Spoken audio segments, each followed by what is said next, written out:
perkembangan penyidikan dugaan tindak pidana korupsi, tata kelola minyak mentah dan produk kilang pada PT Pertamina Persero Subholding dan kontraktor kontrak kerjasama atau K3S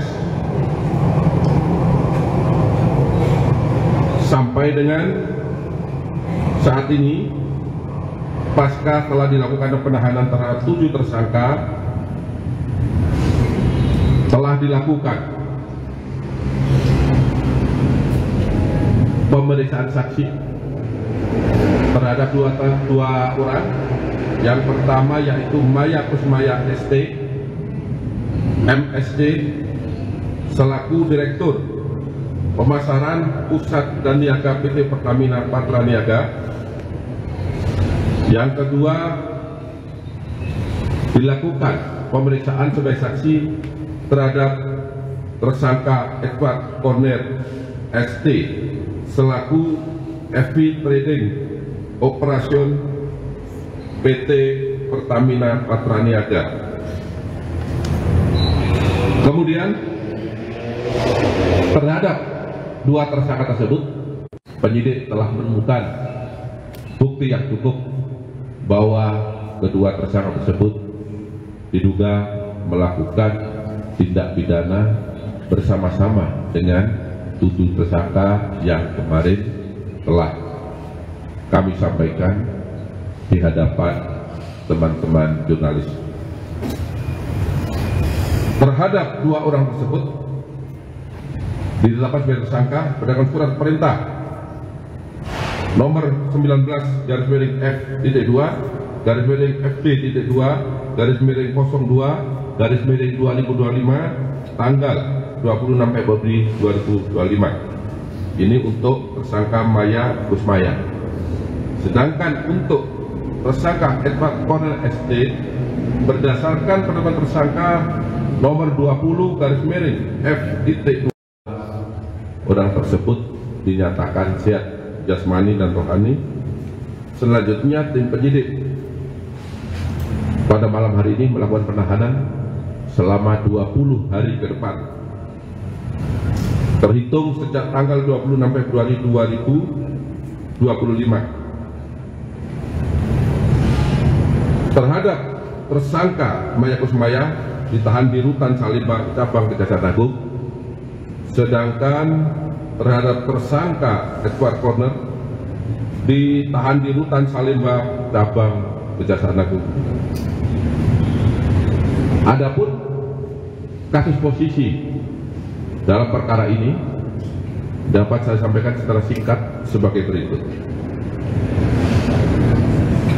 Tersangka MK, saya singkat ya biar cepat ya, dan tersangka EJ atas persetujuan tersangka RS melakukan pembelian RON 90 atau lebih rendah dengan harga RON 92, sehingga menyebabkan pembayaran impor produk kilang dengan harga tinggi dan tidak sesuai dengan kualitas barang.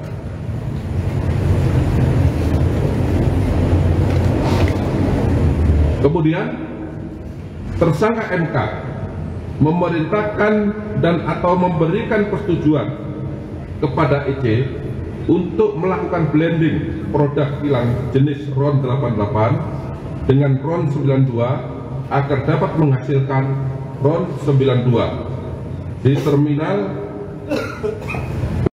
Merak milik tersangka MKAR dan tersangka GRJ atau yang dijual dengan harga RON 92. Hal ini tidak sesuai dengan proses pengadaan produk kilang dan core bisnis PT Pertamina Patra Niaga. Tersangka MK dan EC melakukan pembayaran impor produk kilang yang seharusnya dapat menggunakan metode term atau pemilihan langsung dalam waktu jangka panjang sehingga diperoleh harga yang wajar, tetapi dalam pelaksanaannya menggunakan metode spot atau penunjukan langsung harga yang berlaku saat itu, sehingga PT Pertamina Patraniaga membayar impor produk kilang dengan harga yang tinggi kepada mitra usaha atau BEM.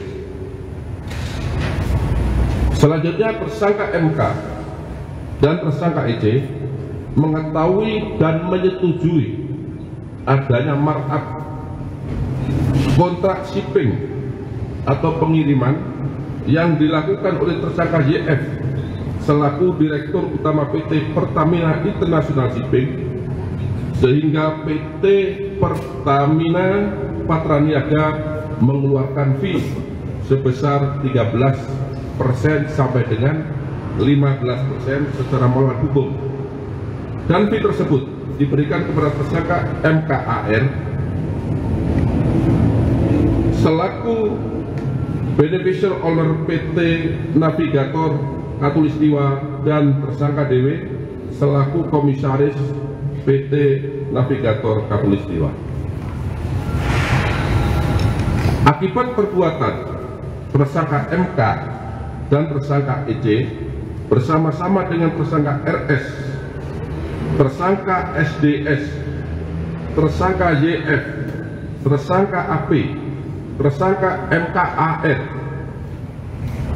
tersangka Dewi yang bersumber dari komponen sebagaimana yang telah disebutkan beberapa waktu yang lalu.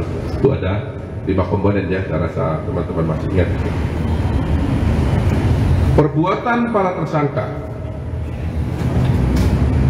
bertentangan dengan Peraturan Menteri BUMN Nomor Per garis datar 15 garis miring MBU garis miring 2012 tentang perubahan atas Peraturan Menteri BUMN Nomor Per garis datar 05 garis miring MBU garis miring 2008 tentang pedoman umum pelaksanaan pengadaan barang dan jasa badan usaha milik negara.